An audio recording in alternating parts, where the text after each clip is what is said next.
attendees participated via 3D projections. As soon as Zhang Yi logged in, he saw his old friends gathered there. Among them were even Li Changgong and Han Shanzhua. A quick glance revealed most present had sustained significant injuries. Yet Alexei was absent. Instead, a representative from Fremons had arrived. Alexei's injuries were indeed the most severe, internal damage requiring prolonged recovery. After standard treatments concluded, he wouldn't be permitted to move again for a short while. After all, not everyone was like Zhang Yi, who had invested massive resources to cultivate a captain-level medical-type mutant. Shortly after, Zhu Jing also logged in. Spotting Zhang Yi, he flashed him a smile. Zhang Yi merely nodded, then averted his gaze, avoiding any association that might later be used against him during reckonings. Zhu Zheng's actions were far from honorable, and today he would surely be blamed by representatives of all major districts and nations. Sure enough, the moment Zhu Jing logged in, Li Changgong spoke first. Li Changgong glared at Zhu Jing with a grim expression, coldly stating, "Commander Zhu, your Jiangnan region has acted unethically this time. You hid an Epsilon-class fighter until we were on the verge of victory, only to swoop in and claim the spoils." Zhu Jing replied calmly, "Commander Li, I must disagree. Our Jiangnan region contributed the most to this battle. We alone deployed 5 Epsilon-level mutants." Zhang Yi rolled his eyes, while Li Changgong retorted bluntly, "That Erlang Shen did perform well. But as for the 3 from Chaos, you wouldn't claim all the credit for yourself, would you?" Black Tortoise also spoke up, "Even if we could credit your Jiangnan region with Chaos's contribution, you should have revealed that individual's presence to us earlier so we could prepare. But now, showing up to pick the low-hanging fruit just as the war's ending? We can't just agree to that so easily." Han Shanzhua nodded. "Commander Zhu, this isn't exactly fair play." Zhang Yi then interjected, "Tianhai City operated independently this time. Our relationship with the Jiangnan region is one of cooperation, not subordination." Zhu Zheng's expression shifted slightly at Zhang Yi's blunt statement. Zhang Yi smiled warmly, saving face was essential, after all, one never strikes below the belt. He privately sent Zhu Jing a message.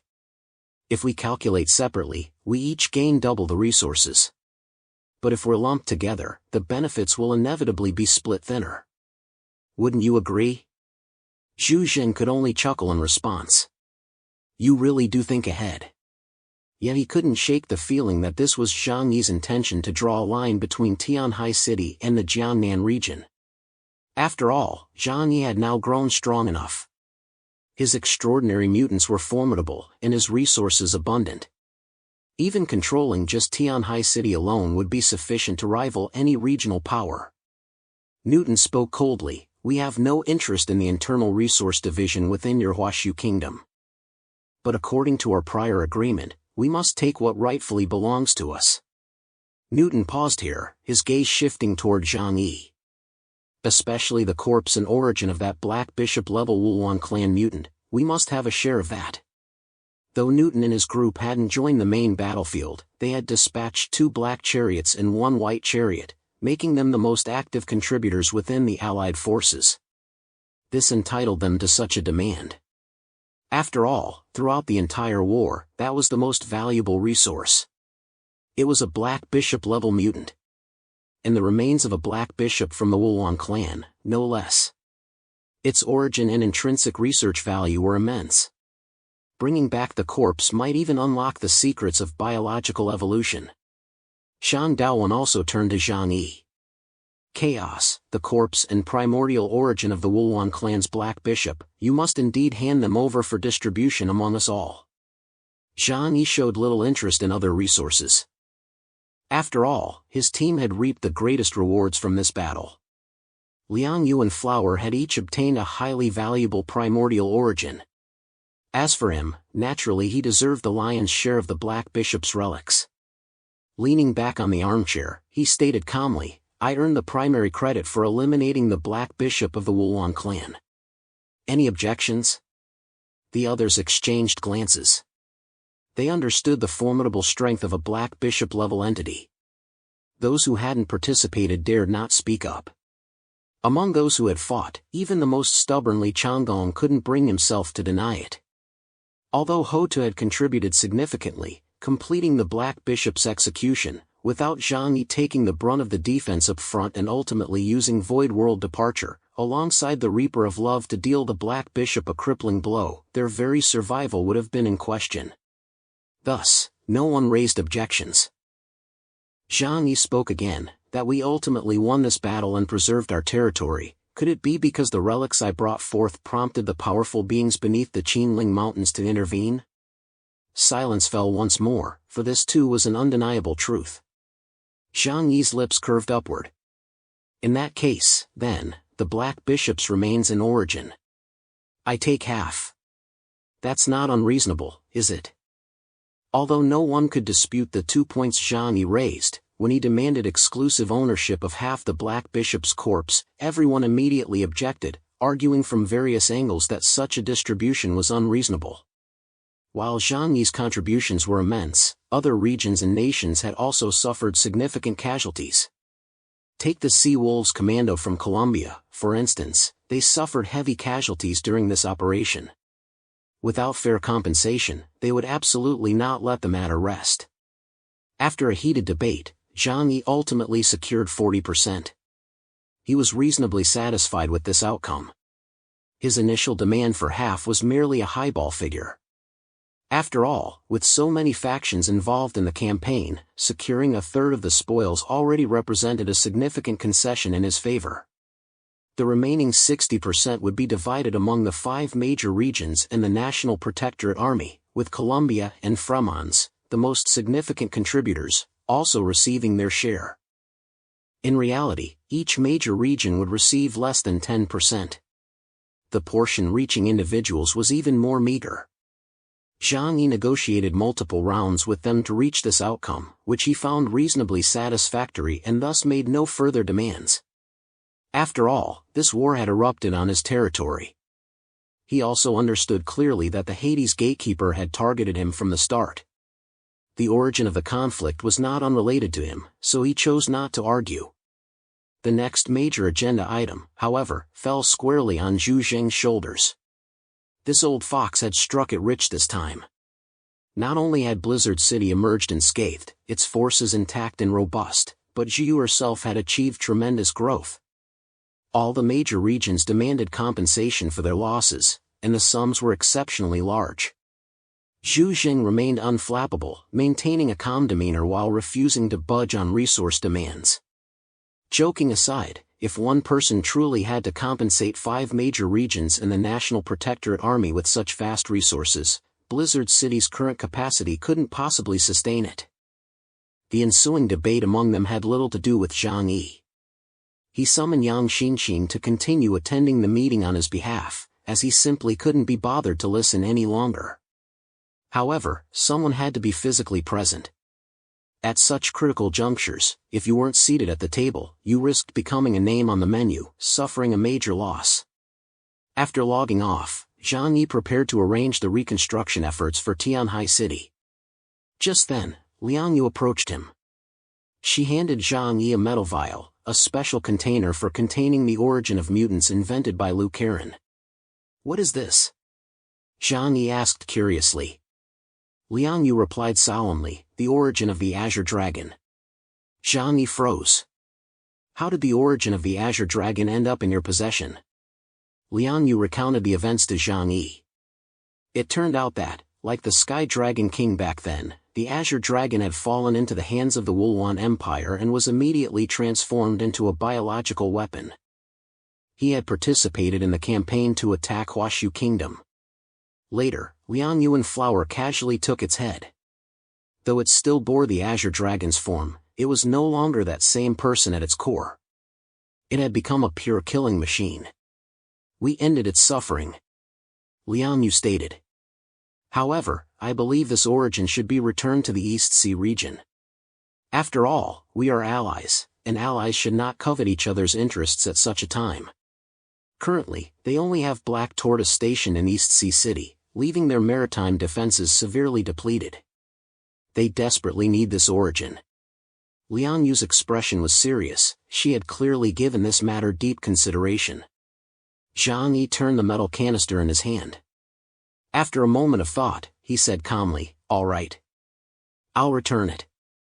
The Azure Dragon origin wasn't particularly crucial to him.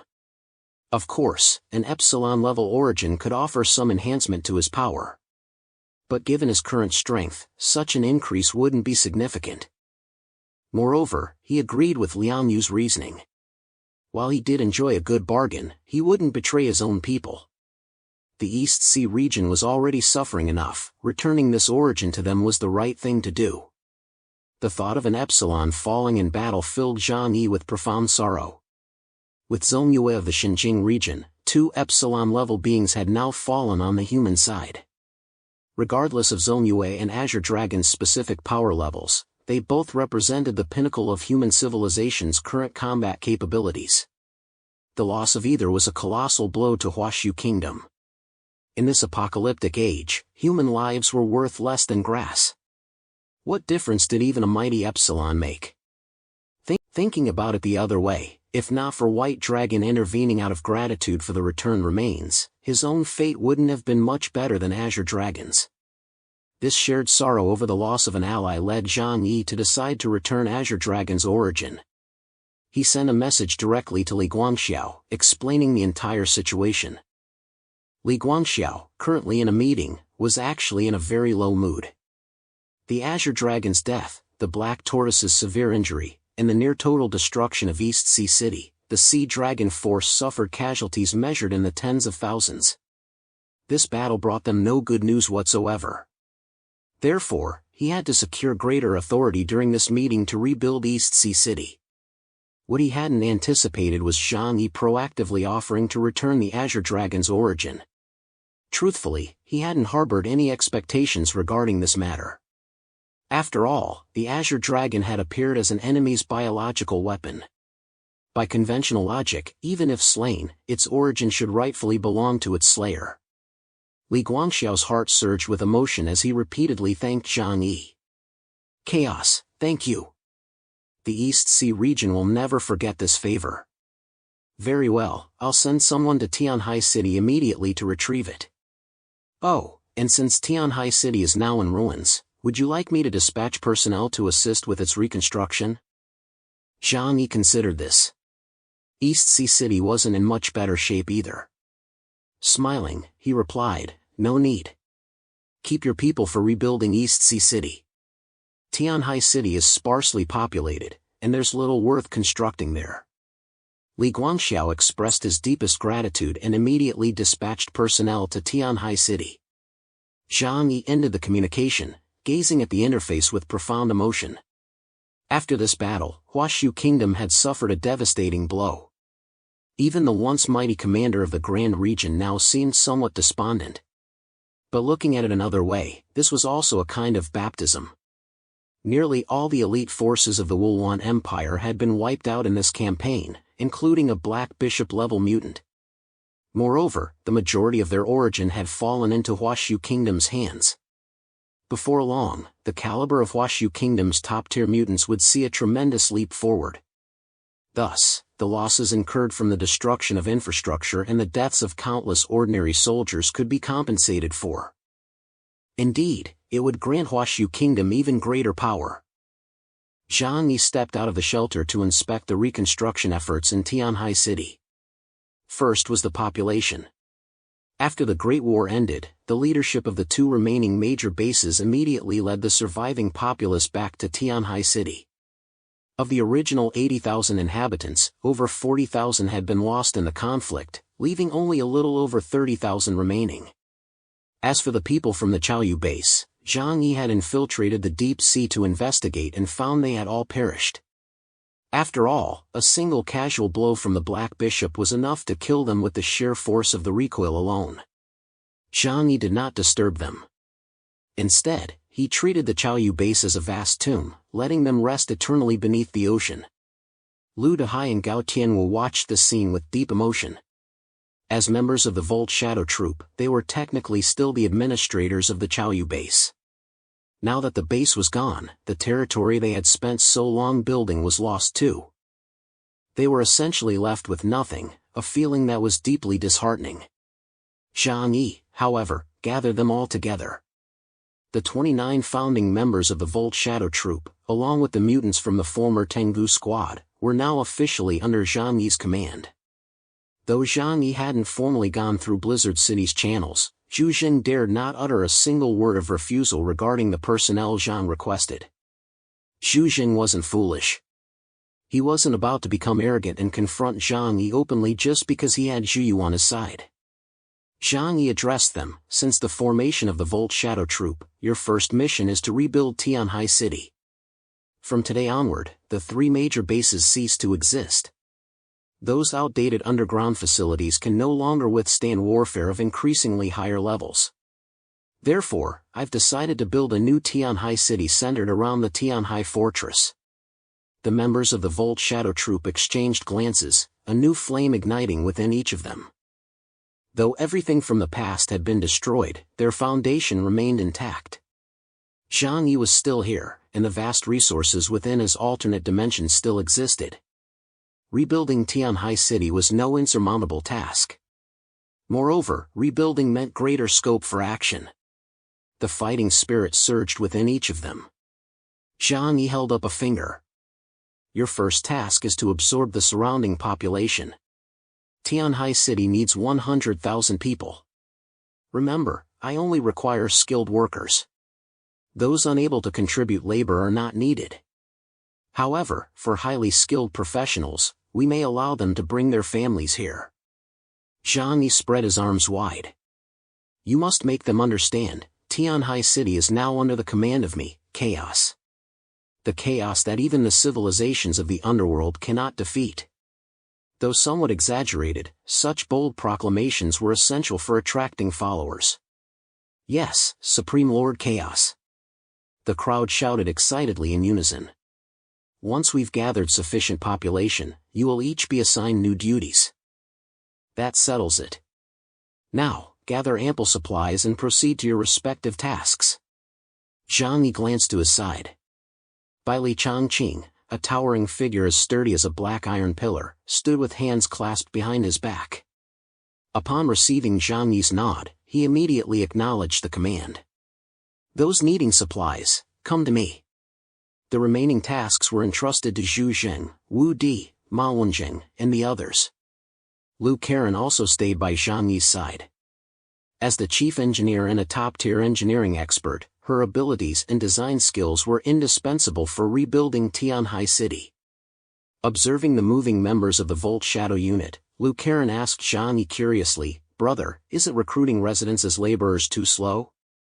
Why not just have Blizzard City send people to help?" Zhang Yi snorted derisively. "Zhu Jing? Do you really think I can trust him? That guy's always been guarding against me, trying to wrest back the power he believes is his. Not that I blame him, if I were in his shoes, I'd do the same. But in a world like this, everyone acts in their own interests. That's why I have to keep my guard up against him at all times. Rebuilding Tianhai City requires massive manpower. What if he sends people under the guise of helping and steals our secrets? No matter what, I'll minimize every possible risk." After listening, Lu Karen nodded thoughtfully. "So that's how it is. I understand." At this point, she sighed regretfully. Zhang Yi blinked, watching the girl's peculiar expression, and couldn't help but smile. "What's wrong? Why the sudden sigh?" Lu Karen was already 21 years old this year, having spent 3 years at the sanctuary, yet she still looked like that adorable little sister with short hair. However, with age came noticeable physical changes. Her once flat chest was now beginning to develop. Yet Zhang Yi still instinctively saw her as that little girl bullied at Tianqing College. "Brother, I was just thinking. If my abilities were stronger. If I could make machines and AI completely replace human labor, then maybe I could help you more." This adorable girl always worried she wasn't doing enough. Zhang Yi chuckled softly. "It's only the year 2053 now, not 200 years from now. Technology isn't that advanced yet. Karen, you're already doing more than enough." He paused, then remarked with sudden reflection, but if we consider the theory of technological explorations, the apocalypse might just be the catalyst for one. The emergence of the mutants has gifted this world with geniuses across every field. He lowered his gaze to meet Lou Karen's, locking eyes with her large, sparkling ones. I believe that one day, you will create a miracle in the realm of machinery. Lou Karen's eyes brimmed with evident delight at Zhang Yi's encouragement. She nodded vigorously. Don't worry, brother. I'll make you witness the beauty of mechanics. Just wait until I blow your mind. Zhang Yi smiled. I'll be waiting. But first, come help me with something. He took Lou Karen and began swiftly traversing the entire Tianhai city. Most of the spatial nodes left behind by Daixing of Heavenly Jet Star had been destroyed during the war, but a few still remained. Zhang Yi wasn't about to open back doors for others in his own territory. Temporary allies could easily become enemies in the future, so caution was paramount. He had long since mapped these locations. Now, he systematically eliminated them one by one, then cleared out all spatial nodes in several surrounding cities before feeling satisfied. Meanwhile, Daisheng, now back in Xinjing City recovering, remained unconscious in the intensive care unit. If he ever woke up, he'd probably be speechless about this whole affair. Zhang Yi's sanctuary. The house had regained its former warmth and harmony, showing no trace of post-war sorrow or loss. The room was bathed in the cozy glow of warm yellow light. A roaring fire blazed in the fireplace, where Big Totoro lay sprawled out, snoring away. Flower stretched lazily, savoring the leisure like a long, slender cat. Rose, the little girl rescued from Nash Kingdom, lay sprawled on the sofa. Her two curious eyes fixed intently on the cat that could grow large or small. However, the frog Chibaokai was absent at that moment. As the caretaker of the Earth Centipede Farm, his daily task of feeding the creatures was one of his greatest joys. Currently, Zhang Yi's Earth Centipede Farm housed thousands of centipedes, fattened up like pigs. They were cultivated using yuan stone veins, and once matured, their origin would be extracted directly. Not everyone in the shelter possessed exceptional talent. Some, like Zhou Jaime, were ordinary individuals. Even Uncle Yu and Fatty Sue's abilities were only considered average within the Volt Shadow Troop. Yet Zhang Yi never looked down on their lack of strength. More than powerful companions, he craved the companionship of family. Humans were social creatures, loneliness was deadly. To Zhang Yi, Uncle Yu had come to embody the role of a father figure. Now, with the Earth Centipede Farm, Zhang Yi possessed the resources to rapidly elevate the abilities of the mutants.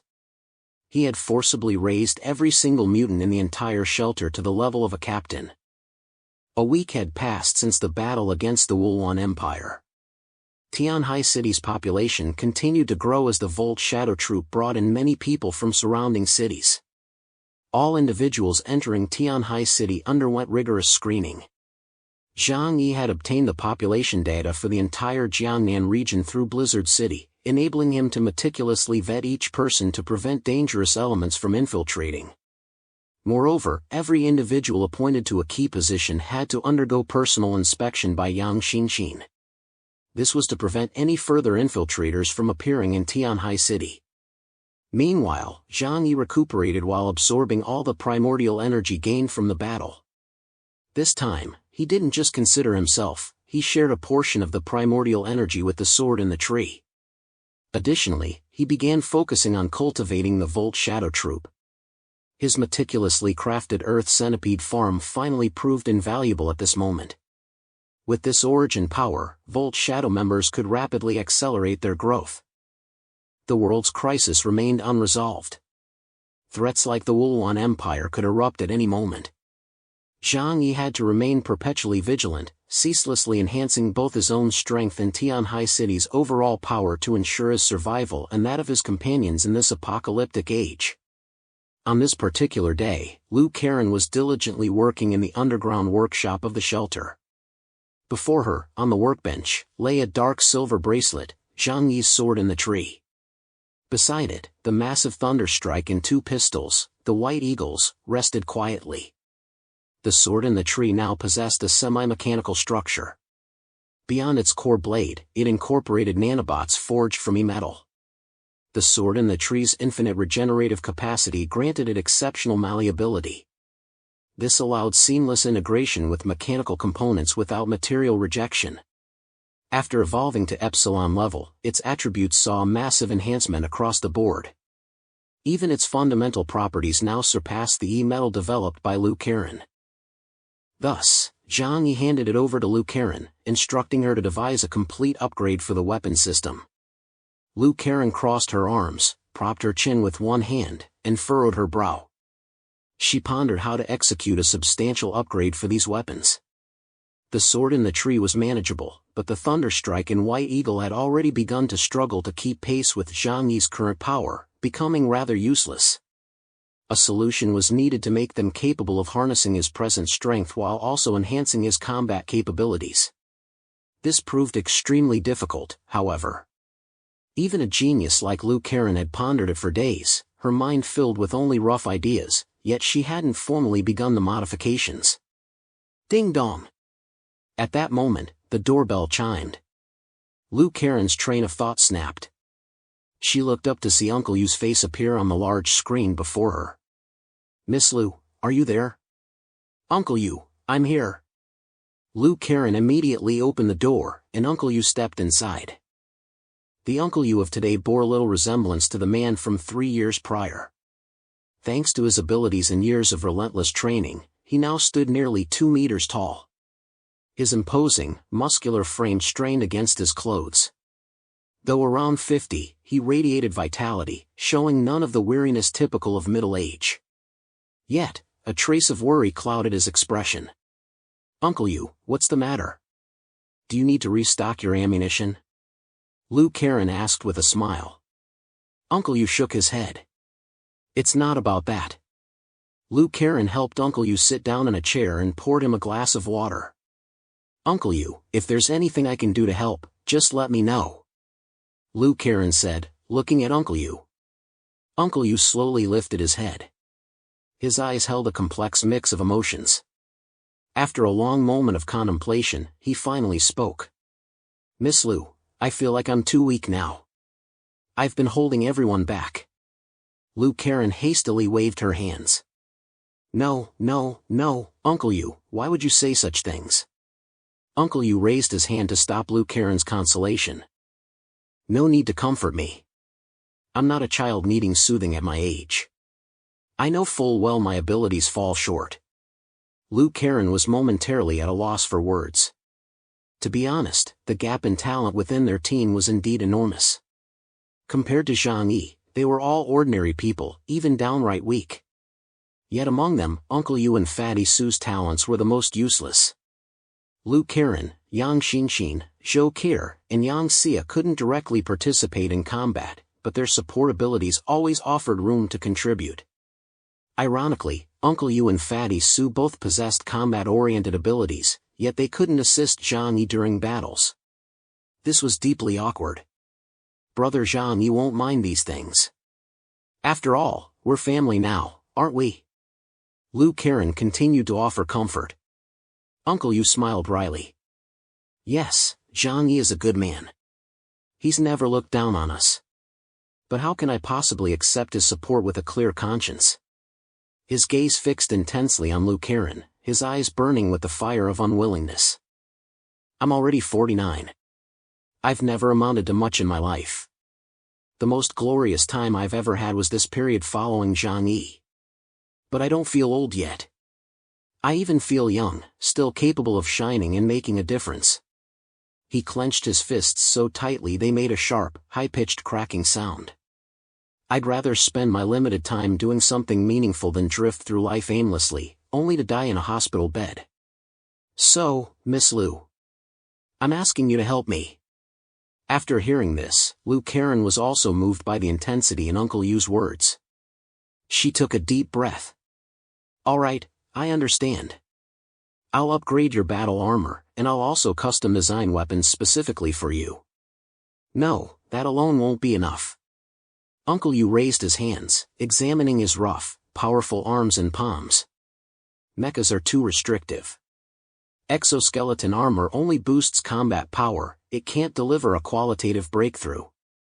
In real combat, your own body is still the most reliable tool. Lu Karen suddenly frowned, vaguely guessing what Uncle Yu intended to do. Uncle Yu. Uncle Yu continued, I heard that Cardinal is from the Columbia Navy.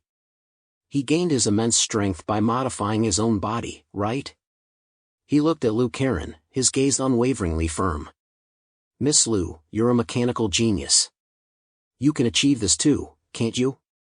Lu Karen's gaze turned serious. She could sense his resolve in Uncle Yu's eyes, but this was no trivial matter. Once the modification began, it would lead to an irreversible process. In the end, one might not even know how much of their body remained their own, or if they'd become a machine entirely. In this era, the concept of cyborgs did exist, but it was applied only to soldiers maimed by war. After the apocalypse, the world changed.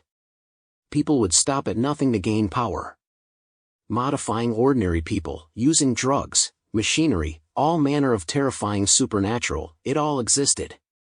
But Lu Karen wasn't some deranged mad scientist. She couldn't bring herself to harm her own people. Uncle Yu, do you understand what this means? You might gradually lose your humanity after the modifications. Uncle Yu chuckled. I've accepted that possibility. Besides, I never intended to fully mechanize my body. My natural talent is limited.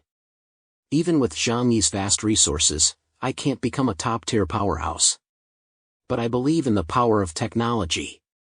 Didn't humanity confront the terrifying Wuluan Empire's mutant beings by relying on the Reaper of Love? So, if my abilities fall short, I'll compensate with technology. Uncle Yu stood up, his face radiating a death-defying resolve. Miss Lu, let me be your test subject.